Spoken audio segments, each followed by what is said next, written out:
Hello. Welcome to Workshop Wednesday. So before I start talking about pedals, I want to draw attention to this guitar. Hopefully you're hearing me okay.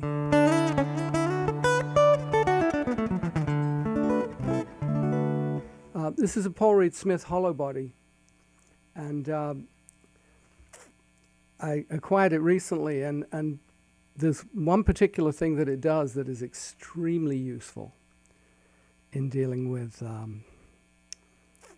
the wings repertoire.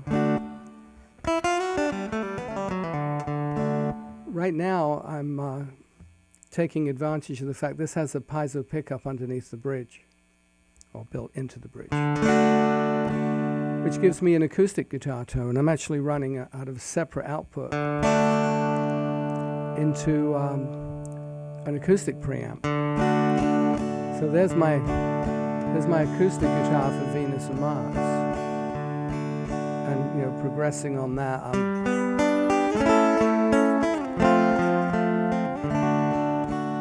And it goes through that, but then I got to switch over to electric in the blink of an eye.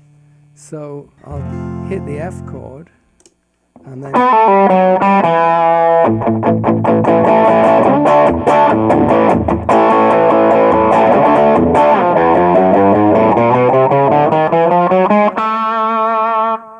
so I can just switch from electric to acoustic that quickly. Not necessarily an acoustic sound that I'd use for my intricate fingerstyle stuff, but for, in the context of a song like this, very, very handy. All right, so you can see this is my stripped down pedal board. I took my favorite pedals off of my studio pedal board, just for the stuff that I need for this Saturday's show, the Tribe show, where we got doing a whole set of wings. And first thing up on this side, following the signal path, is a wah-wah pedal. So, which I normally wouldn't need, but Beware My Love requires a wah-wah for one particular section. But just to talk about the wah-wah for a minute, originally Vox amps in 1966 had a 3-position switch known as the MRB, the mid-range boost, and that ended up in the Super Beetle amps that Vox USA made, which was Thomas Organ. And Del Casher, studio guitar player, was the one apparently who suggested that rather than having a switch, that if you turned it into a potentiometer, you could actually go through different frequencies. So, you could accentuate whatever frequency might be appropriate. But the people at Vox, in their infinite wisdom, decided that they would put it in a pedal and market it to woodwind players, not guitar players, which wasn't exactly well received by the woodwind players, who weren't really motivated to plug or to mic their saxophones or trumpets and then run through a pedal. But they did brand it as the Clyde McCoy model, because Clyde McCoy was the trumpet player who was famous for using a mute to get a wah effect. And it really wasn't doing well until Eric Clapton walked into Man Is Music in April of '67 and ended up using it on the Disraeli Gears album. So,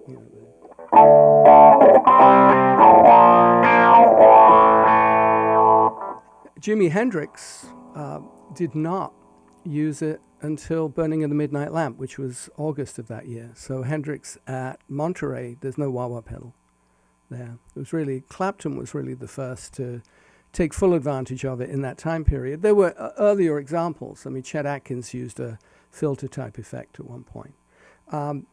But the thing is that the wah-wah, just certainly in the 70s, you know, let's see.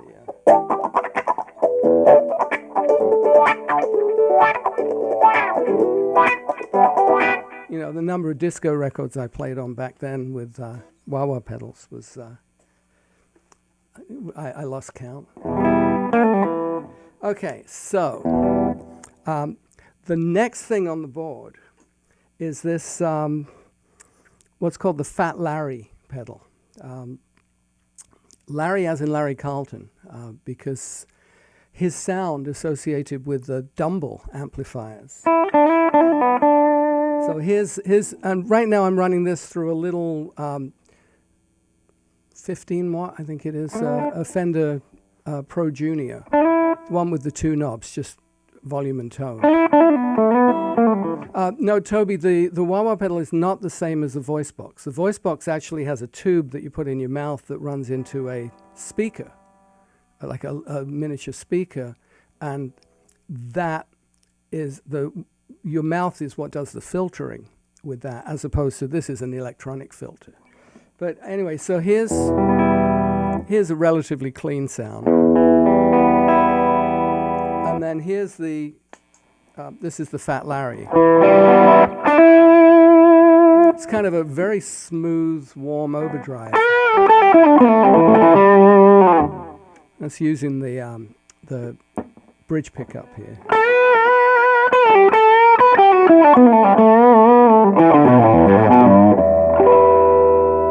And one can adjust it, you know, different degrees, but I'm using that as a principal lead sound, but I can clean it up just by turning it down. In fact, if I combine that also with combine it with the acoustic pickup too, I've got some versatility there. The next box, and you can't really see it clearly. Hang on, if I can maybe get some of the. There we go. This is the Dr. Robert pedal, which is made by a Spanish company, and the artwork on it is actually a Klaus Vormann drawing along the lines of the Revolver album cover. And John Martinez, have I ever used a voice box? No, that's why I still have my teeth. You know, those things could be pretty brutal because there's a lot of vibration going on. The Dr. Robert emulates the sound of the 700 series Vox amps. Now, that's the sound of the Revolver album. The guitar sounds on that album. Vox came out with a hybrid amp that was a solid-state preamp and a tube power amp. Very often you go the other way around. Like the Music Man amps, I believe, if I recall correctly, were a tube preamp and a solid-state power amp. But this is the other way around. So there's a kind of a grainy grittiness to it.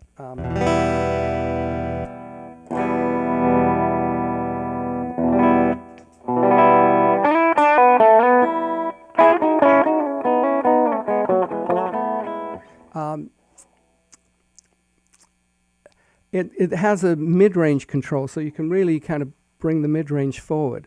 Now you'll notice that I've got two pedals here that are altering the basic amp sound with different kinds of emphasis. In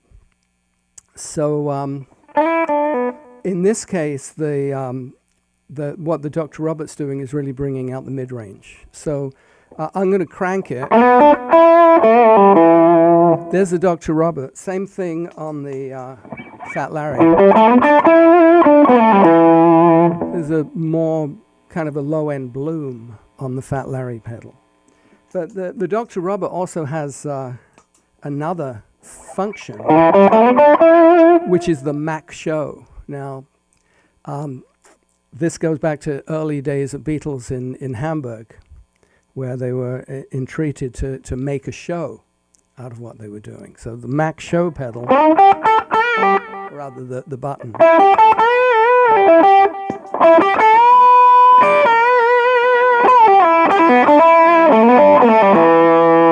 that takes it to another level of gain. This is with. This is without. So there's just kind of an extra point on there. I could crank it a bit more. There we go. Let's try that.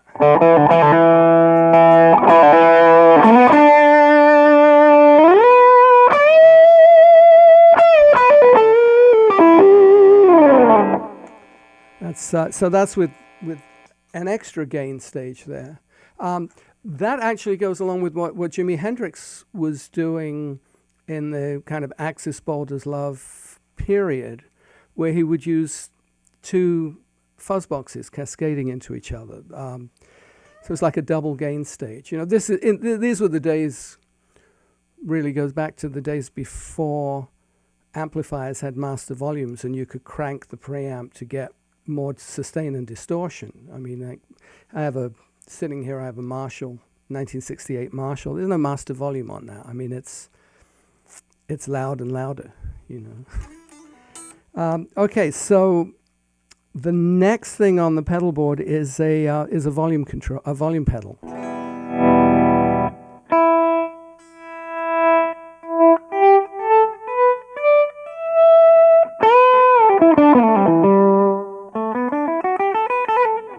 Which really serves two functions for me there. One is that I can do that kind of violin-y kind of envelope follower sound where I play the note and then bring the volume in so that it kind of cries like this.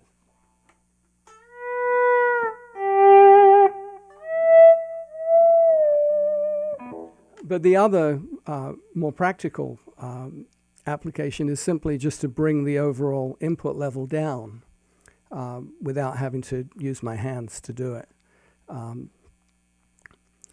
And following that is a delay. I've got this is a T-Rex replica. Let me turn the echo up a bit. There we go. And let me get a longer echo going.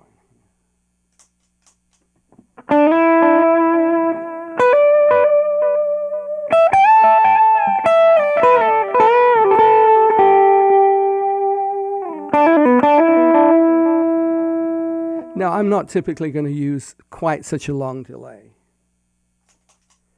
And I'd adjust it. There's a tempo button on it. So I can adjust to the tempo of the tune. So let's say if I'm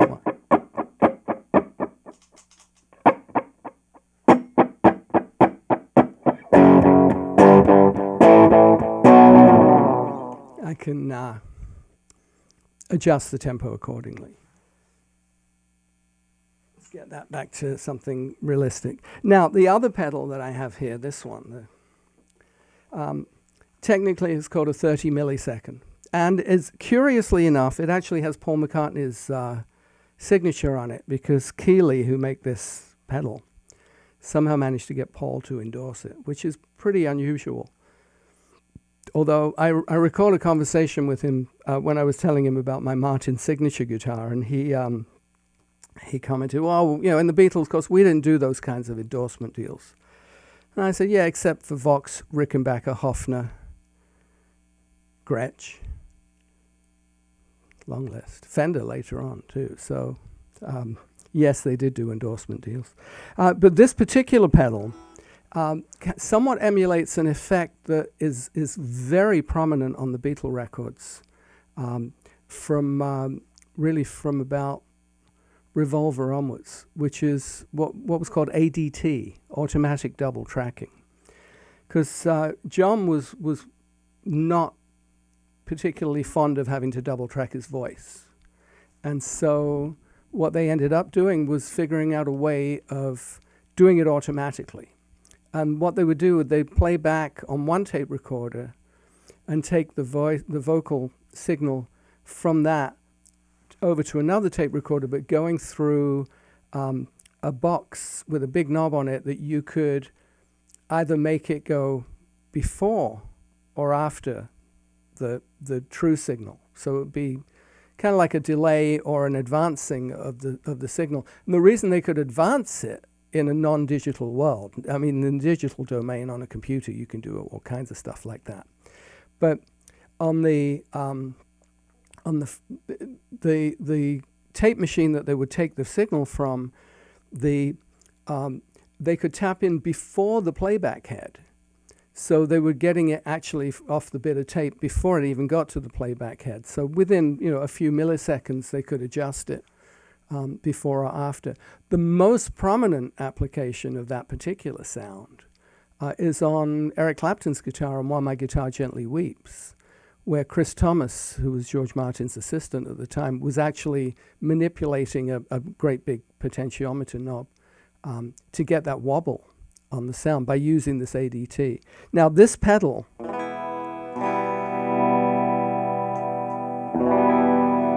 does it very subtly. Let me turn it up so you hear the effect.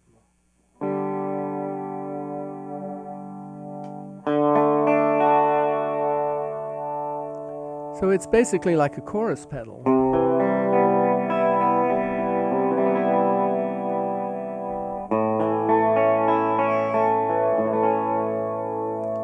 And those kind of short time delay effects, what happens is that you delay the signal.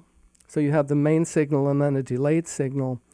And then what you do is, and you can, if you've ever pushed a kid on a swing, and as you talk to them, you hear your voice kind of doing this flanging effect when it bounces off the back of the swing, and the distance is changing. And it's really, it originally started actually with flanges on tape reels, where they would lightly touch a tape reel, and then it would slightly delay the signal.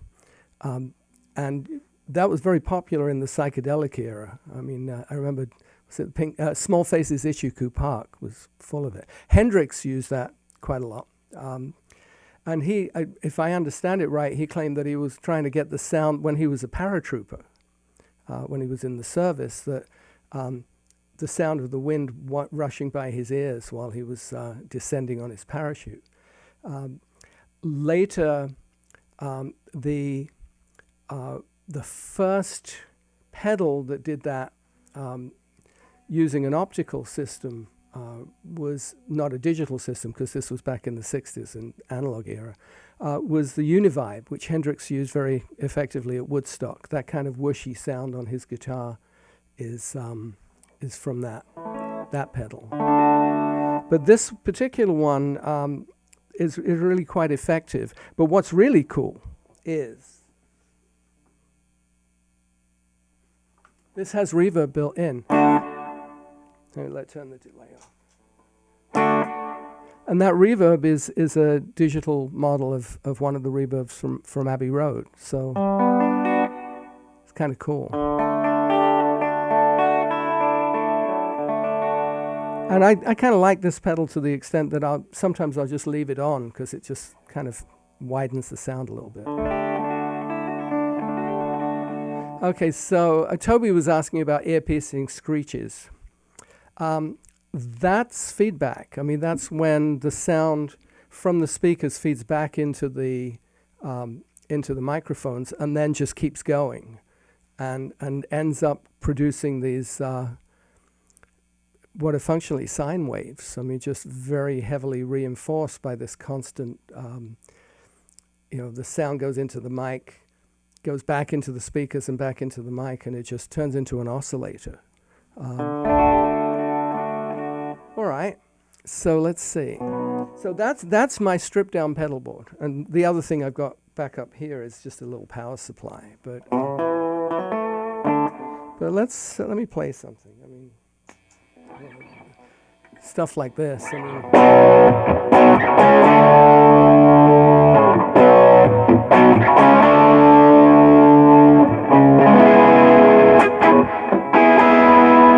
too much reverb though. When I boost things, I got to remember to turn them down too.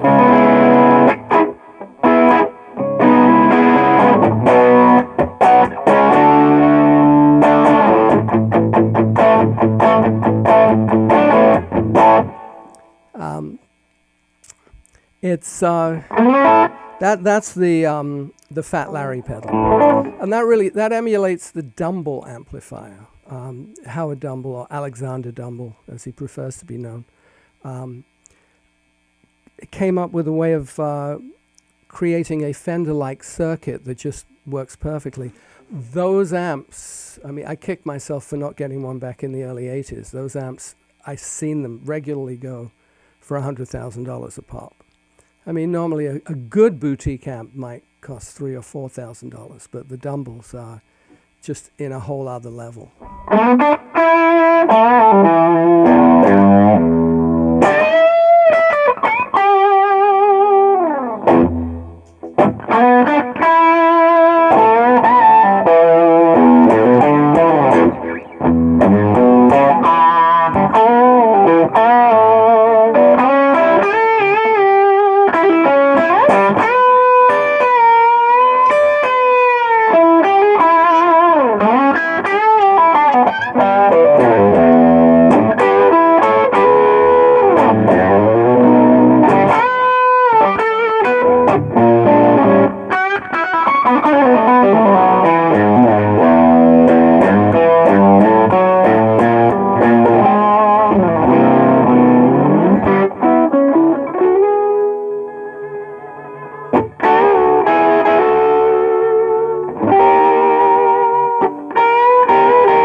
So now this guitar is humbucking pickups. These are double coils. So one coil is basically, each coil negates the hum that you will get from a single coil. I'm going to switch guitars for a sec. Hang on. Got to unplug two things here.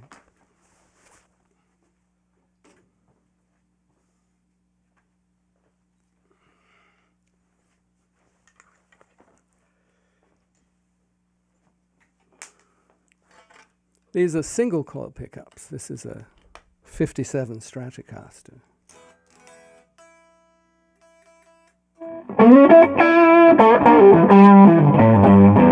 Yeah, the sound isn't as thick. Let me get to the clean end of things here. Let's see. Hang on.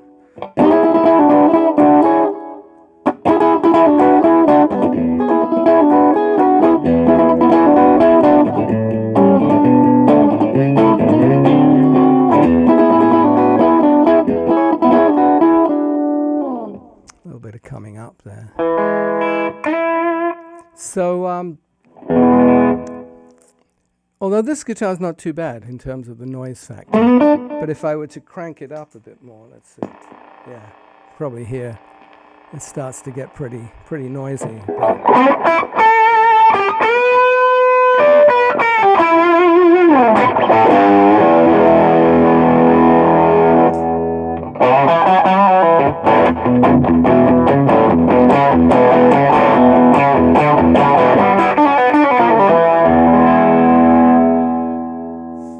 Okay, let me answer some of your questions. How many pedals do I have on my board? Well, on this board, it's 1, 2, 3, 4, 5, 6, 7, including the tuner and the volume control. On my studio pedal board, I have this much plus I have a Leslie, like a rotating speaker emulator. I have a digital chorus, and I have a tremolo or vibrato.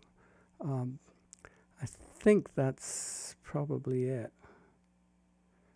But I put something smaller together so I could save my back. Then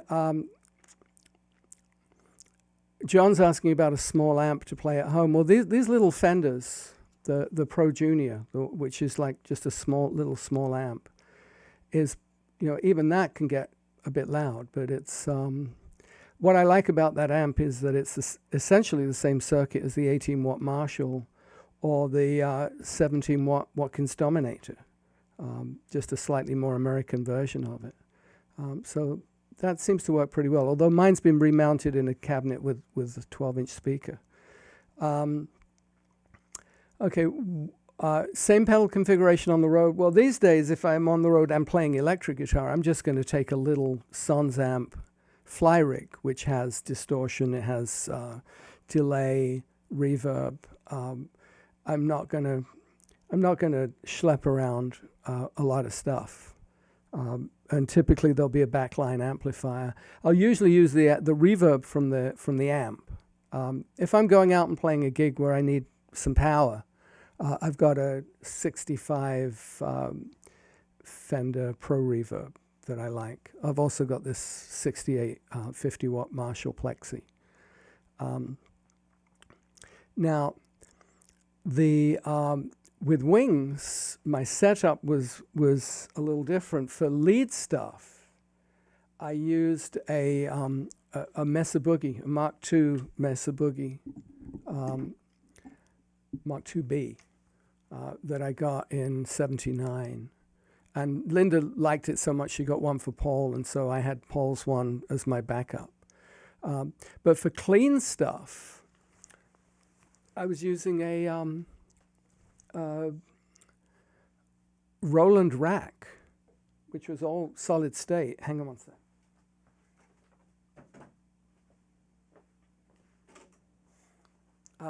The Roland, very early on in the days of racks, which ended up becoming kind of refrigerator-sized in the 80s, that had a preamp. It had a pitch-to-voltage converter, so I could play synth lines. If you ever see any video of Wings doing getting closer, the stuff at the end, I'm actually doubling my guitar with an octave lower with a synthesizer.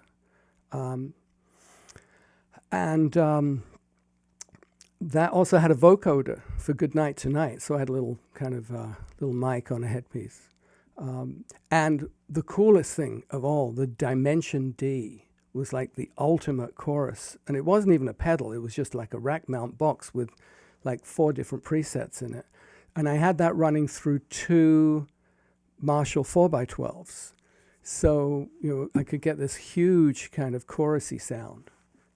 It was a lot of fun with that. And then I had a pedal board so I could switch between that and the lead sound. Okay, so if I just wanted to add some reverb, well, the AER Compact 60 has reverb in it. So just add the reverb from the amp. I mean, typically that's what I'll do. Like with the Pro Reverb, I use the amp reverb, because it's a nice long spring reverb. But for my acoustic rig, I use a Grace Designs Felix, and the reverb that I have with that is a mini Hall of Fame, the TC Hall of Fame, which you can kind of load in whatever reverb sound you like. And I think in that one I have a 140, a plate reverb sound in that. Okay, so Glenn's asking about approach for the Henry McCulloch My Love solo. Well, there, I think, pretty much. I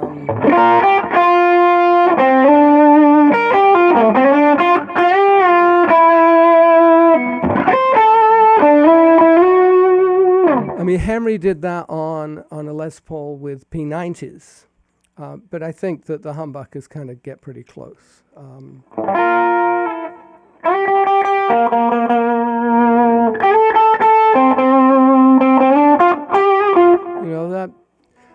I like to infuse something of my own sound into it too, but I love Henry's notes on that. So, it's an homage to his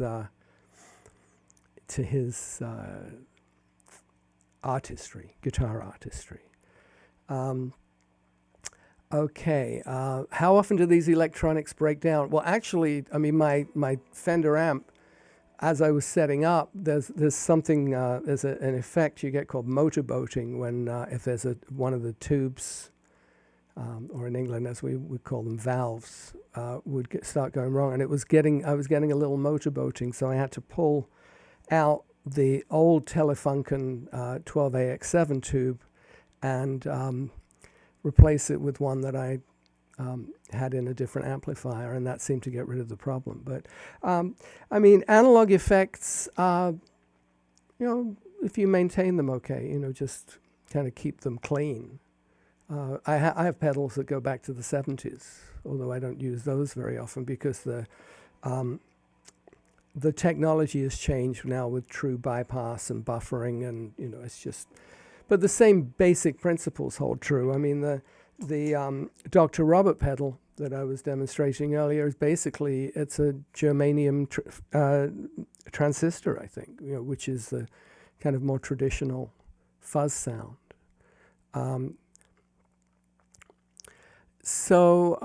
Yeah, I mean, it's really, for me, it's like whatever gets the job done. And I'm kind of a little,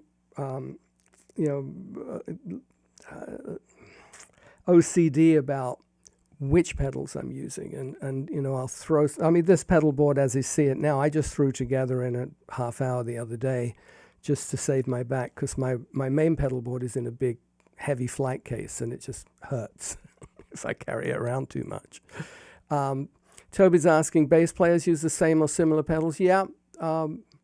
Similar pedals. I mean, Toby, you've seen Route 66 with Paul Ill playing bass, and Paul has a very extensive pedal board. But, there are certain different qualities of pedal because the frequency range is different. But it's the same basic idea, and this whole concept of pedals goes back to the 60s. When you first started seeing, fuzz faces and wah-wah pedals and stuff. Oh, let me give you one other thing that's kind of cool, and Taylor's asking about listening to John McLaughlin.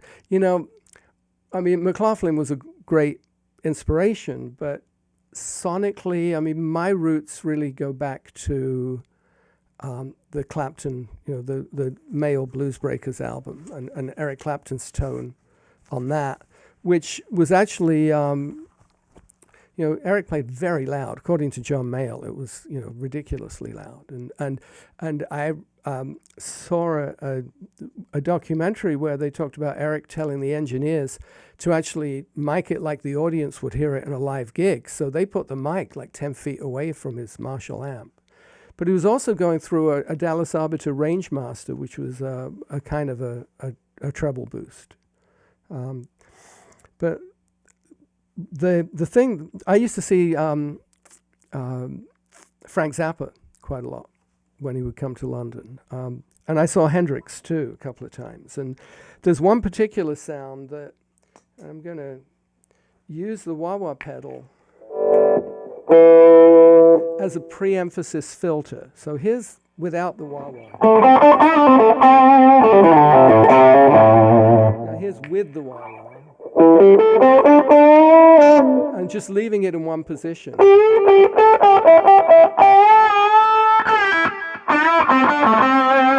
So it's just sitting there emphasizing one particular frequency on the way in. But I might change it, let's say here.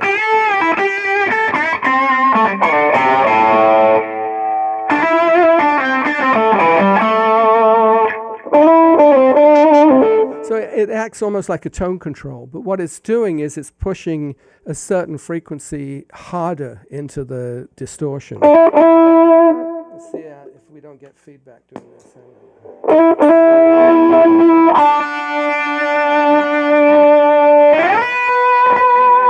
Now I've got both gain stages going on the Dr. Robert.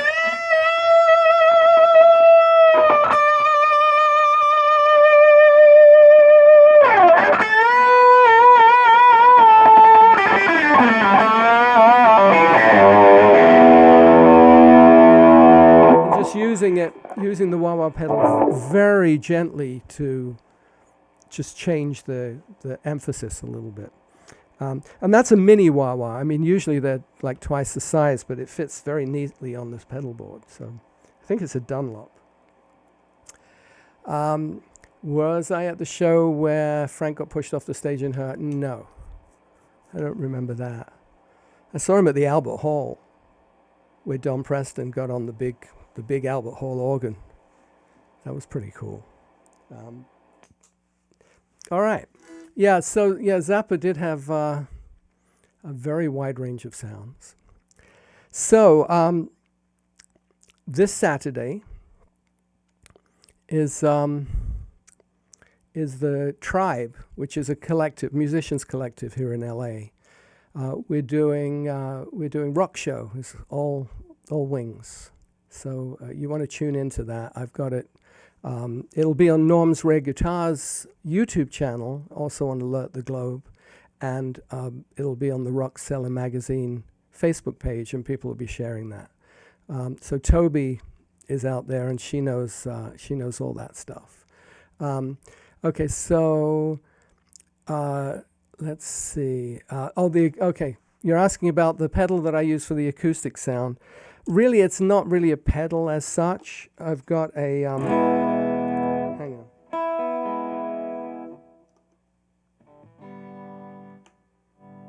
That shouldn't be doing that. Oh, that's right. I don't have it plugged in. Hang on. Let me just plug it in. If I can find the cord. There we go. Yeah, this guitar, if I don't have anything plugged into the piezo output, then it'll default to just coming out of the one output. So, hang on.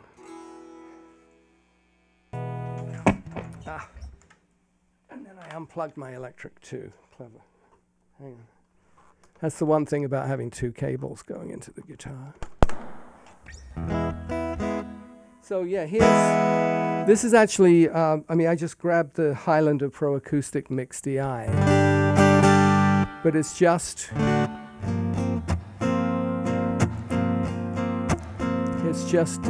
really pretty much just the direct sound. It's a decent sounding pickup without having to do very much to it. I'm adding just a little reverb on my virtual mixer on the computer, little capital chambers.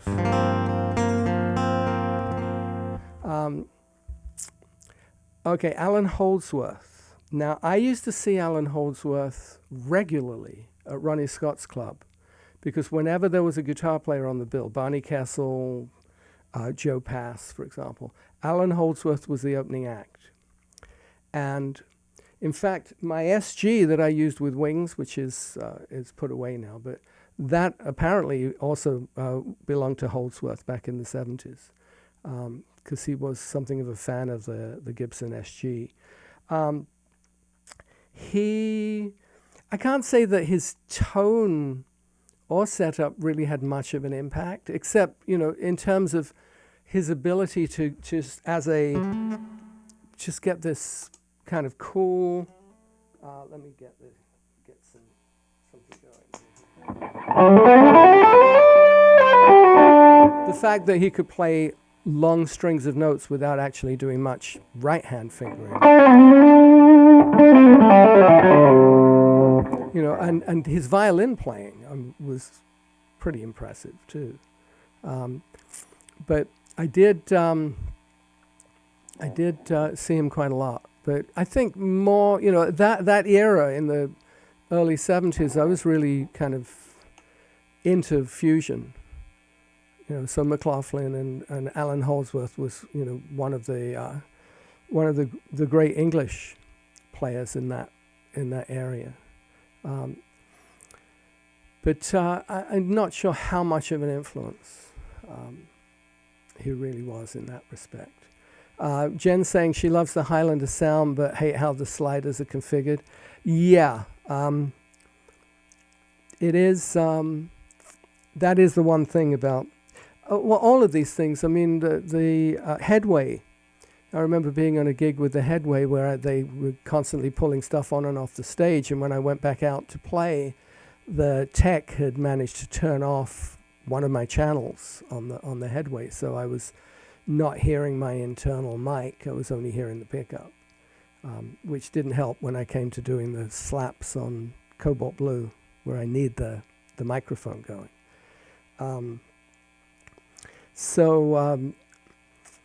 The Grace Designs Felix is really, I think, is a good one. But even then, there's still a lot of knobs. You know, the Bix, the simple, just kind of treble and bass control DI box that they do is actually really very useful, and that's probably what I'm going to end up using on Saturday. I just grabbed the Highlander because I ran out of places to plug it in, so plug in the power, and this is battery operated, which is a good thing.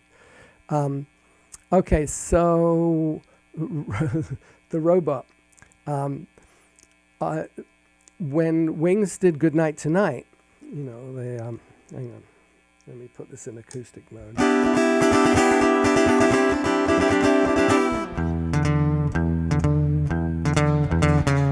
That one.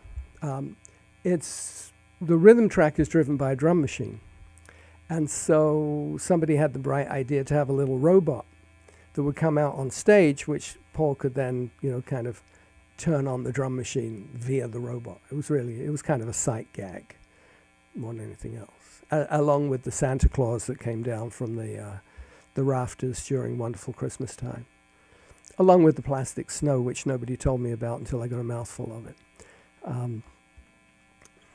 Let's see, difference between a solid body and an arch top. Well, you know, a solid body is a solid one piece of wood or two pieces glued together. This is a thin line arch top, and it has a block that connects the bridge with the back, kind of like along the lines of the sound post on a violin. And there's also a solid block, but it doesn't go all the way to the back underneath the pickups. On a Gibson, like a 335, there's a solid block that runs all the way through the middle. And I think that, you know, generally I found that, I mean, one does get a little bit more feedback with a guitar that is semi-acoustic like this. But there's a lot of versatility. This is just a very comfortable guitar to play. And I like the versatility of it. The Strat's a little more like hard work. But then that's good. Sometimes you want some resistance so you don't get, you know, for me, so I don't get carried away and overplay.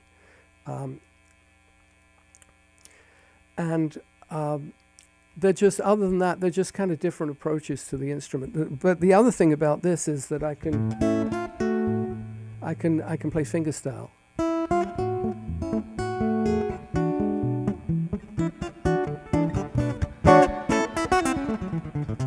You know, it's just nice for doing that, and being able to play rhythm stuff too.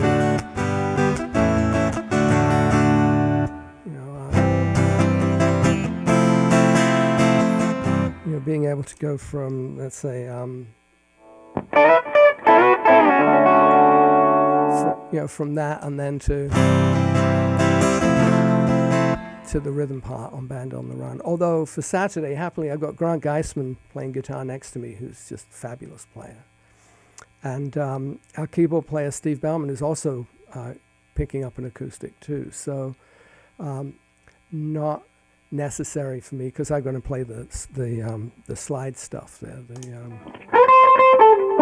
So I don't have a slide right now. But so let's see what else. All the years of playing, what's truly kept me happy and never gets old. Just picking up a guitar. I mean, I just love the instrument. I love the sound of it. I hope my wife is a big fan of the guitar, so she's happy when I'm playing.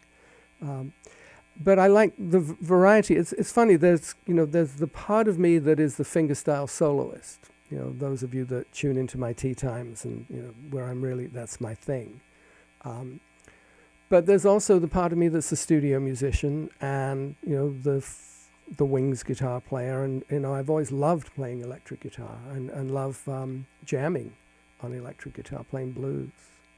In fact, I'm going to be playing with T-Bear Route 66 at the Canyon Club here in Agora on June 27th. And heads up, it looks like I have a solo acoustic gig outdoors in Mission Viejo on June 26th. I'll keep you updated on that. This guitar does not have a whammy bar. I have a Strat. My old Schecter Strat has the whammy bar. That's kind of the one that is set up for that. And I can live without the whammy. I mean, it's a specific kind of effect. 100% graphite. Yeah, I mean, 100% graphite guitars are, you can throw them in the bath, I guess. But I'm a big fan of wood. Graphite's good in certain places. I mean, my main Martin has a carbon fiber, so it has a graphite bridge plate, or at least a sandwich of wood and carbon fiber. And graphite nuts are quite good. I mean, I'm not sure if this is graphite or not, but they're good because they're self-lubricating. Where's my creativity lead me most when I play electric? Oh, I think just into, I just like to improvise. There's that part of me which is really, just goes back to, when I was 14, 15 years old and listening to Clapton and Hendrix and really kind of going into that realm. Gibson ES-150, well, yeah. Those a double wide 335, so double thick 335, right? Yeah, Jen, that if that happens, it'll be a Lord of the Strings show. What type of earplugs do I use? I forget what they are, Eargasm or something that I use when I need earplugs. To be honest, I mean, most of the time, the ideal scenario on stage is that the band is self-balancing and you just have vocals in the monitors. But when I used to tour with Al Stewart, when it was just the two of us, Al likes his monitors really loud. But as a result, I would have to kind of play quite hard just to cut through the mix, even though there was just the two guitars. And one night the sound man gave me in-ears and I was in heaven, and Al hated it because I was playing lightly and he couldn't really hear what I was doing. But I had a lot more control. So, it's always a trade-off. I mean, there's nothing perfect in any of this. Do I use a Casino on anything? Yes, I do have a Casino. It's not an original one. It's one of those Epiphone elitist Japanese-made ones with the really nice-sounding P90 pickups. And yeah, I'll use that. I mean, I have a lot of guitars that have kind of really particular kind of sounds to them. I mean, my 57 Les Paul Gold Top sounds different. I have a Les Paul Studio with P90s that is a very different sound. So whatever is right for the particular project. But when you get up on stage and, and it's like there's a point where one guitar the more one guitar can do the job, especially with traveling. I can travel with an electric and an acoustic, but nothing more than that. At least not, if I still got to deal with the merchandise. Although, who knows whether those days are still going to be active in the future? But we'll see. But in any case, any last questions before I start to wrap it up? Because it's always fun talking about gear. And I'll do another one of these later where I'll go into some of the other pedals and maybe get a little bit deeper into the, because with overdrive pedals and fuzz boxes and stuff, there's so many different flavors, and I have a whole bunch of them. On my studio pedal board, I have an exotic SL, which kind of is a Marshall style one, as well as the full drive. No, not the full drive. The full tone OCD, the 2, which is a very nice one. Do I stay in contact with Paul much about music? No, not really. I mean, we'll see him occasionally if he's in town. I did have an Ovation.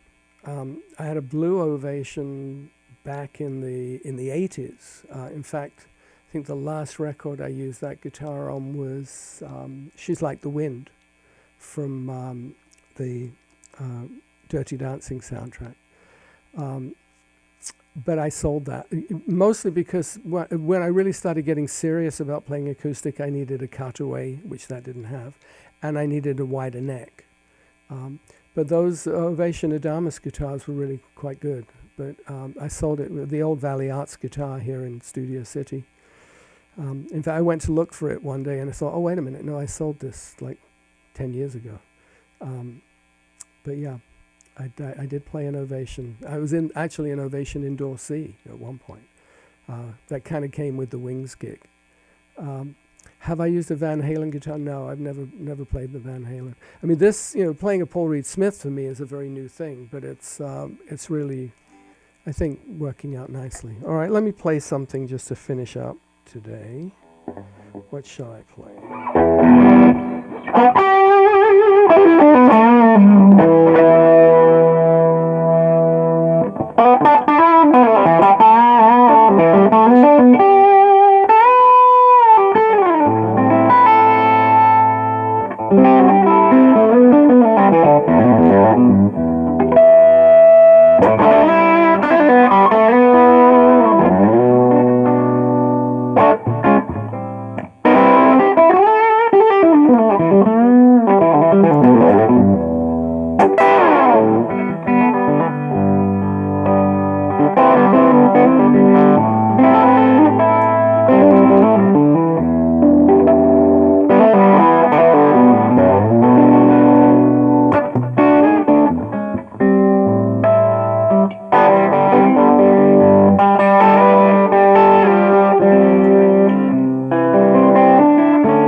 suppose I should have done it on the Strat, really, but never mind. Okay, so Saturday, as I pull back the volume pedal, Saturday, 5 p.m. Pacific time, we're doing the Wings concert from Revolver Studios here in Chatsworth. Not Chatsworth, Thousand Oaks.